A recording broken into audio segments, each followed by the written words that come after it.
Alors, je m'appelle Jérôme Brieur et je suis, écrivain et cinéaste et écrivain. Voilà, je passe un peu de l'un à l'autre et depuis pas mal d'années. J'ai besoin de cette complémentarité, de faire des films pour travailler avec d'autres et d'écrire pour travailler tout seul. Enfin, même si faire un film, c'est d'abord travailler longtemps tout seul. Voilà. Et pourquoi les deux? Parce que je dirais que j'aime bien creuser, j'aime bien explorer, et que quand on prépare un film, on se rend compte au bout du compte qu'on aurait pu continuer à aller plus loin. Enfin, le cinéma, c'est l'art de l'ellipse. Enfin, c'est aussi une façon de sous-entendre des choses, de pas tout dire.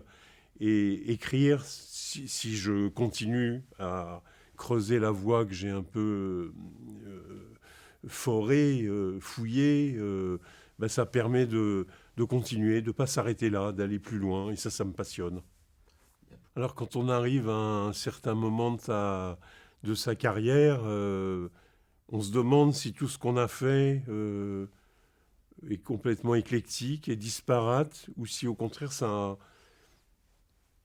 a des liens, ça constitue un réseau. Et moi je pense que malgré les apparences, tout ce que j'ai fait depuis des années, enfin même si j'ai pas nécessairement commencé très jeune, finalement j'ai l'impression que tout ça correspond à un certain nombre d'obsessions, de hantises chez moi.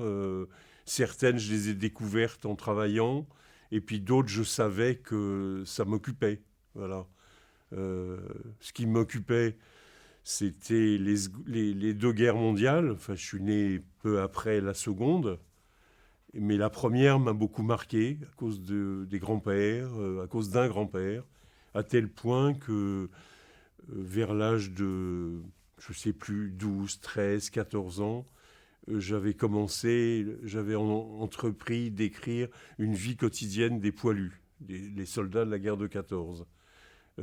Pourquoi? Parce que ça manquait à la bibliographie. Il y avait pas cet ouvrage n'existait pas.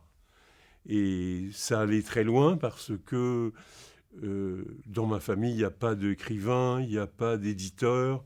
Et pourtant, je m'étais dit, avec l'éditeur qui va éditer le livre, je n'avais aucun doute sur... je suis plutôt quelqu'un qui doute de lui-même, mais à l'époque, je ne doutais pas de moi-même. Et je m'étais dit qu'avec mon éditeur, il faudrait qu'on développe une stratégie. Je dirais maintenant, je ne le disais pas comme ça dans ces termes en étant un jeune adolescent, pour dissimuler mon âge. Parce que si l'historien en herbe que j'étais, on savait son âge, ça discréditait complètement mon entreprise. Voilà.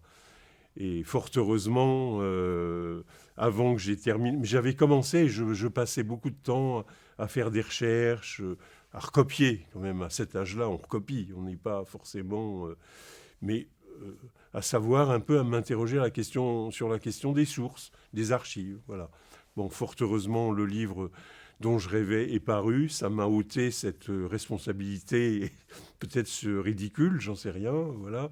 Mais en même temps, ça m'a poursuivi. Enfin, j'ai été occupé par ça, et ce qui fait que longtemps après, j'ai écrit un petit livre à partir d'une photo de la guerre de 14, où on voit des soldats dans une clairière. On est au début de la guerre, en 1915. Ils ont encore un képi, ils n'ont pas de casque. Ils cassent la croûte. C'est une activité très banale pour des soldats. Ils cassent la croûte, mais ils cassent la croûte sur un empilement de cercueils. Et donc, cette image, voilà, quand je l'ai vue, j'avais, je sais pas, 13 ans, et tout ça, ça m'a jamais quitté. Et des années après, j'ai fait un petit livre sur cette photo. Et puis des années après le centenaire de la guerre de 14, enfin au moment du centenaire, arrive le centenaire et arrive 2018, et je me dis c'est pas possible. Moi qui ai tellement travaillé cette question, j'ai toujours rassemblé des choses, je me suis toujours documenté. Voilà, je me suis dit il faut vraiment que tu aies le courage d'écrire, de faire un livre sur la guerre de 14 pour raconter, je dis ça ironiquement, mes souvenirs de la guerre de 14.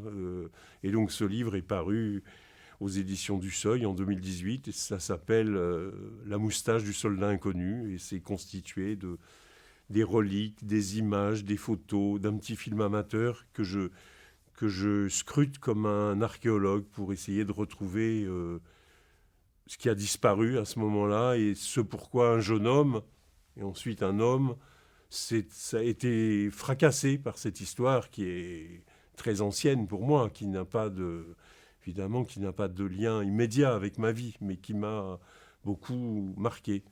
Voilà. Et puis il y a eu un film aussi sur la période de l'occupation de l'Allemagne, de la Rhénanie par la France après la guerre de 14, période très méconnue de l'histoire du XXe siècle et qui aussi est grosse de conséquences.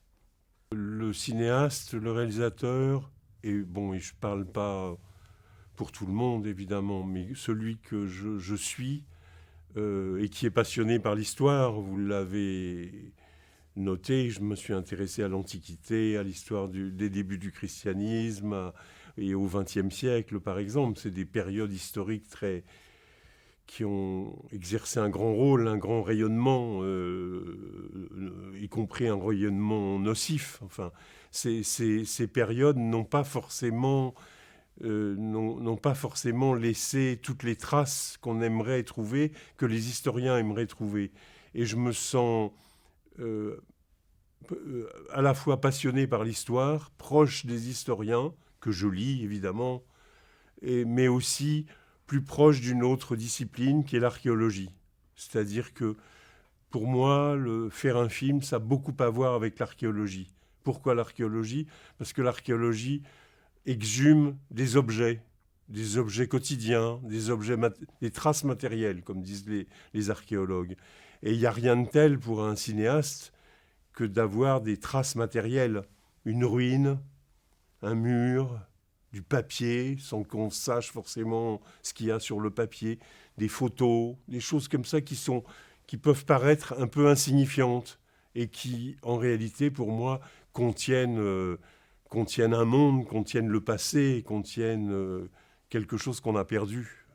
Voilà. J'ai fait un film très dernièrement sur la guerre de 14, mais en le prenant d'une autre façon, en prenant la guerre de 14 à travers ce mouvement phénoménal qui a eu lieu en France entre les années 20 et les années 30, mais beaucoup les années 20, je veux dire l'édification de monuments aux morts à travers tout le territoire de la France.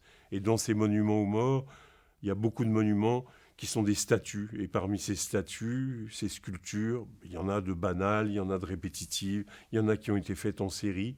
Et puis il y en a qui sont des œuvres très originales. Et ces œuvres très originales, elles nous montrent un petit peu de ce que les sculpteurs, qui pour beaucoup étaient des anciens combattants, ce que ces sculpteurs ont voulu raconter à leurs contemporains pour leur dire l'inimaginable qui s'était produit. Voilà. Et puis, ces sculpteurs, ils ont aussi fait autre chose. Ils ont accordé, ils ont célébré des funérailles pour tous ces soldats qui n'ont jamais eu de funérailles. Les soldats sont morts sur le champ de bataille, le champ d'honneur, mais ils ont été enterrés sur le champ de bataille, dans les cimetières militaires. Quelques-uns d'entre eux ont été rapatriés dans leur commune, mais quasiment aucun d'entre eux n'a eu des funérailles. Les familles, les fiancés, les épouses, les enfants n'ont pas pu aller sur les lieux où ont été inhumés leurs proches. Et les monuments aux morts, ça m'a beaucoup frappé. Tous ces monuments qu'on ne voit pas à travers la France, c'est pas tout à fait pareil dans le reste de l'Europe. C'est pas du tout pareil dans le reste du monde. Mais en France, il y a une situation très particulière. Et ces monuments aux morts, ils célèbrent ces funérailles impossibles, ces funérailles qui n'ont pas eu lieu. Et voilà le type d'objet que celui qui est un spectateur en moi et un fabricant d'images, évidemment, a eu envie d'observer de très près, parce que dès qu'on peut voir quelque chose, donner forme à l'invisible, au non-visible, c'est passionnant. Quand on travaille sur les Ce qui m'a occupé là, pendant, je ne sais pas combien d'années, presque 20 ans, sur les origines du christianisme, la séparation plus exactement, parce que c'est un peu réducteur de dire les origines du christianisme, la séparation du judaïsme et du christianisme, comment d'une religion, le judaïsme, va émerger une autre religion, le christianisme, et comment plus tard du christianisme et du judéo-christianisme va émerger encore une autre religion monothéiste qui est l'islam, ce qui est quand même un paradoxe inouï. Et qu'est-ce qu'on a comme objet matériel? Évidemment, les lieux de pèlerinage sont les lieux légendaires en général, s'il en reste. Voilà. Et donc, on peut toujours se dire que le ciel était à peu près pareil il y a 2000 ans, ou il y a 15 siècles. Bon, que certains lieux n'ont pas dû beaucoup changer, mais en réalité, notre imaginaire il est façonné et fasciné par les images que la tradition ultérieure a fabriquées. La peinture, par exemple, s'est substituée à notre regard. On croit avoir vu, quoi. On croit avoir vu la résurrection de Jésus, qu'on soit croyant ou pas. On croit l'avoir vu parce qu'on l'a vu dans la peinture. On croit avoir vu Thomas qui met ses doigts dans la plaie du coup de lance de Jésus, alors que le texte ne dit pas cela. Enfin, que les textes sont beaucoup plus compliqués que cela, beaucoup plus prudents. Voilà. Et donc, avec Gérard Mordia, quand on s'est lancé, pas tout de suite, on a mis du temps à trouver la solution, on a compris que le seul document qui existait, c'était le texte.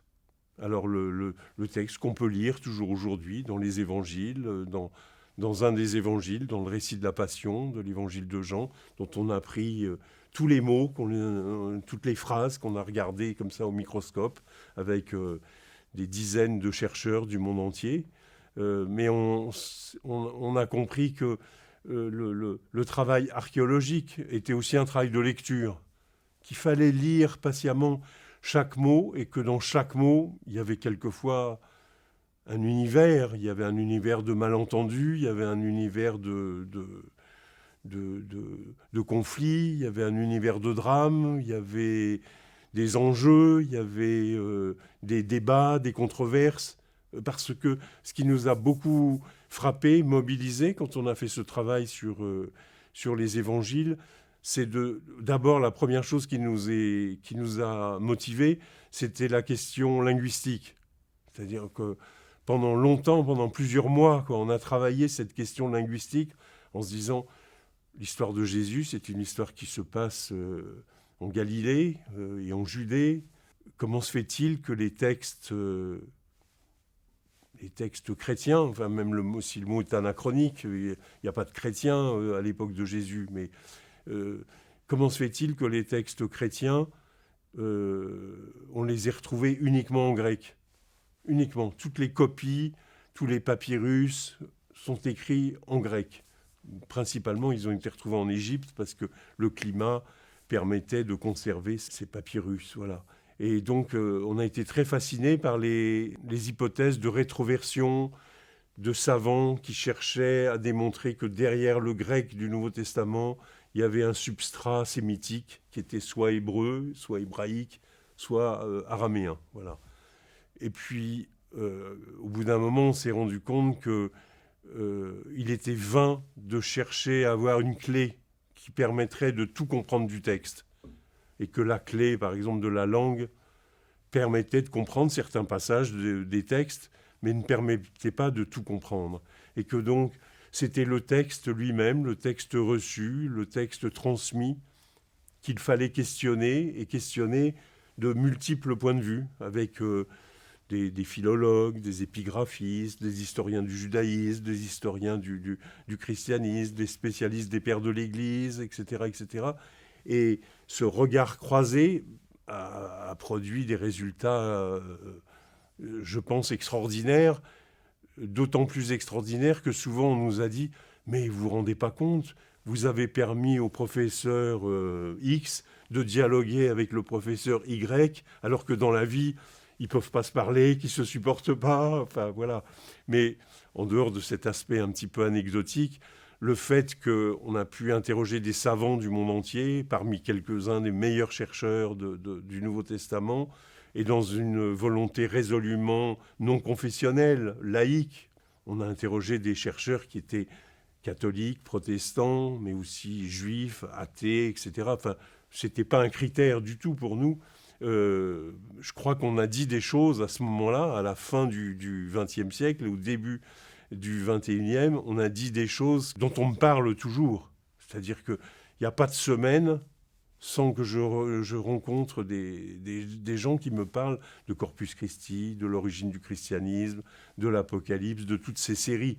Donc c'est extraordinaire comme cadeau, parce qu'on se dit que ce qu'on a fait avec passion, avec une espèce d'allégresse, tout ça, finalement, c'était pas en vain, que ça a intéressé beaucoup plus de monde que les gens de télévision aimeraient le penser, parce que je ne dis pas au début la réaction de nos interlocuteurs dans les chaînes de télévision, pourtant des gens intelligents, quand on leur expliquait qu'on voulait faire 12 heures à partir de quelques versets de la Passion dans l'évangile de Jean. Ils nous disaient la porte, c'est là, vous pouvez vous... Enfin bon, je plaisante, mais on a eu une succession de refus. Et puis, faire des films, c'est aussi arriver à surmonter les refus, à ouvrir les portes pour faire ce à quoi on croit beaucoup. Voilà. Quand je fais des débats, où je présente des livres, mais aussi des films, il y a souvent des gens qui me disent « Oh là là, vous avez l'air passionné par ce que vous faites. » Mais je leur dis « Mais si moi je ne suis pas passionné, je ne ferai jamais ce que je fais. Enfin, si on veut faire des choses, il faut être passionné. Donc, Dieu merci, j'ai eu ce cadeau, la passion. Ce que je fais, mais c'est sans prétention, hein. Ce que je fais, je me dis souvent, je le fais pour moi, ou ce que j'ai fait avec Gérard Mordia, mais ce que je fais seul, ou ce qu'on a fait ensemble, ce qu'on fait, c'est aussi des manifestes. C'est-à-dire que ça dépasse l'objet dont on traite, l'objet qu'on met en scène. C'est-à-dire que c'est aussi une manière d'ouvrir la porte pour d'autres. Voilà, bon... est-ce que les autres s'en emparent ou pas, ouvrent la porte, poussent la porte, bon, ça c'est à chacun. Mais en tout cas de montrer qu'il y a une autre façon de fabriquer des images, une autre façon de faire de la télévision, une autre façon de faire du documentaire, sans penser être le seul ou les seuls au monde à faire ça, quoi, évidemment. Mais il y a une volonté d'affirmer quelque chose dans un univers qui est non seulement saturé d'images, mais aussi saturé de clichés. On fait la même chose, quoi. On utilise sans fin les mêmes images. J'ai évoqué la Seconde Guerre mondiale. Par exemple, si tout à coup je me suis vraiment penché sérieusement sur la question, c'est par le biais des images et des témoignages. Et étant très accablé, finalement, de voir que dès qu'il s'agit, par exemple, de l'occupation de la France par l'Allemagne nazie, par l'armée allemande, on a sempiternellement, dans beaucoup de documentaires, dans tous les documentaires, on a la Wehrmacht qui défile sur les Champs-Élysées, qui est sous l'Arc de Triomphe, etc., etc.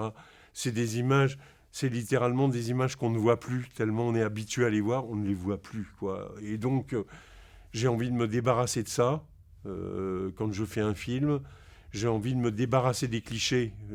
Mais se débarrasser des clichés, ça veut dire d'abord le montrer, d'abord dire Jésus, tiens, il a été crucifié sur une croix. Ah bon, mais comment elle était la croix et comment il a été crucifié? Bon, l'Allemagne a occupé la France. Ah bon, mais comment c'était? Enfin, voilà, de toujours où la guerre de 14 a eu lieu, mais est-ce que les monuments aux morts qui sont là partout, dans les 36 000 communes de France, ce ne sont pas des clichés?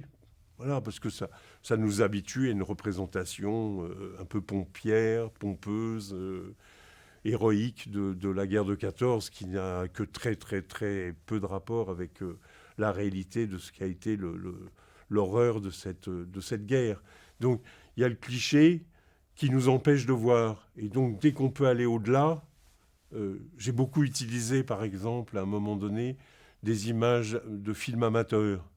En n'étant pas naïf, c'est-à-dire c'est pas parce que c'est des amateurs qui ont filmé, par exemple Paris sous l'occupation ou l'Allemagne sous le nazisme, c'est pas parce que c'est des films amateurs qu'il n'y a pas d'idéologie, c'est pas bien sûr, mais il n'y a plus le discours de la propagande. Il y a une manière dans ces images d'intérioriser l'idéologie, mais de nous faire voir aussi des choses que ceux qui ont fait les films ne pensaient pas montrer, ne pensaient pas révéler.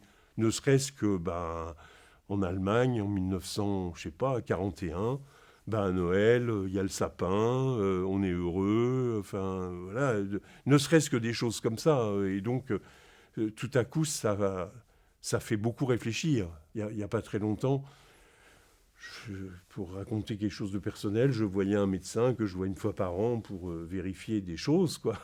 Et il se souvenait du film que j'avais fait et qu'il avait vu un an avant, il se souvenait de la dernière phrase, qui était une phrase d'une jeune Allemande qui écrit ça en 1945, le 8 mai.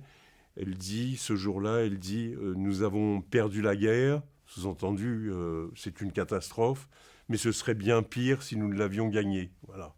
Voilà, c'est le genre de phrase que je trouve passionnante, quoi, parce que ça nous montre comment le passé et donc le présent sont très complexes. Ce qui me fait faire des films d'histoire, finalement. Je me suis rendu compte que, bien que je n'ai jamais fait d'études d'histoire, je fais du droit, j'ai fait des lettres, j'ai fait des études, j'ai des outils, mais ce qui me motive beaucoup, c'est de me rendre compte que les télévisions ont tendance à simplifier le plus possible, à donner des réponses. Enfin, les journaux d'information, c'est quelque chose de terrible, quoi. On enfonce les portes ouvertes, on va dans le sens de la pente, et que ce qui est intéressant, au contraire, moi je trouve, et c'est ça qui est actuel, qui est politique, mais qui est actuel aussi, c'est de nous rendre compte que le passé, comme le présent, mais le passé, c'est plus facile de le regarder parce qu'on sait comment ça s'est terminé, est très complexe. Il y a beaucoup de complexité. Il y a des parcours individuels complexes, voilà, on est des embarras, voilà. Et donc, rien ne m'énerve plus que de voir des documentaires d'histoire qui ont l'air de regarder avec beaucoup de condescendance nos ancêtres, nos aïeux, en disant « Ah oui, vous regardez, ils étaient ignares, ils étaient racistes, ils comprenaient rien, ils ceci, cela. » Bon, mais nous ne valons pas mieux qu'eux, enfin, sauf que nous avons évolué. Enfin, je ne sais pas si c'est toujours dans le bon sens, mais... Et donc, c'est très intéressant de se dire que, oui, l'embarras du choix, la difficulté de décider, l'impossibilité de comprendre une situation dans laquelle on est immergé, elle existe depuis longtemps, si ce n'est depuis toujours. Et donc, c'est formidable d'arriver à le montrer grâce au passé, mais pour nous servir aussi peu que ce soit, de lumière pour regarder le présent. Dernier bateau pour l'exil, je me suis rendu compte que un certain nombre de réfugiés venant de tous les territoires du Reich, d'Allemagne principalement, mais aussi de Tchécoslovaquie, de Pologne, mais aussi de France, parce qu'ils étaient juifs, enfin, d'opposants politiques, de réfugiés, se sont retrouvés en 1941 ou en 1940, même dès 1940, à partir du moment où la guerre est perdue par la France, se sont retrouvés dans le seul port français qui était Marseille, dans le seul port libre. Voilà. Je me suis interrogé, je me suis dit, mais comment se fait-il que, se retrouvant à Marseille, c'est l'air si difficile de quitter la France. Et donc voilà, j'ai beaucoup lu, j'ai lu par chance, il y a eu beaucoup de ces acteurs, de ces témoins ont écrit à chaud, ont écrit plus tard. Je ne sais pas, Germaine Krull, Samuel Blumenfeld, Victor Serge, plusieurs dizaines de réprouvés, de proscrits, comme ça, se sont retrouvés à Marseille, ont écrit les efforts souvent désespérés qu'ils ont déployés pour réussir à trouver un bateau, mais avant de trouver un bateau, à avoir des papiers, avoir un permis de sortie, un permis de visite, avoir le droit d'aller à Marseille réclamer des papiers, avoir le droit de revenir dans la ville où ils étaient assignés à résidence. Il y a une bureaucratie extraordinaire qui s'est mise en place, et une bureaucratie qui s'est mise en place aussi auprès des des consulats qui étaient à Marseille pour obtenir des visas, pour obtenir des laissez-passer, pour obtenir des places sur des bateaux. Enfin, ça a été des efforts désespérés qui ont amené à peu près 5000 personnes à réussir à partir dans une hostilité très lourde. Et donc, la manière dont ces gens, qui étaient des gens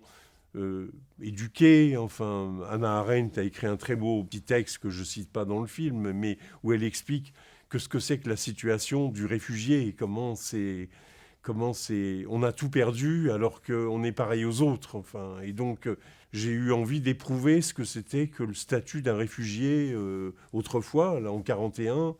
Et évidemment, ça résonne avec des choses que l'on connaît et qu'on n'a pas envie de voir aujourd'hui.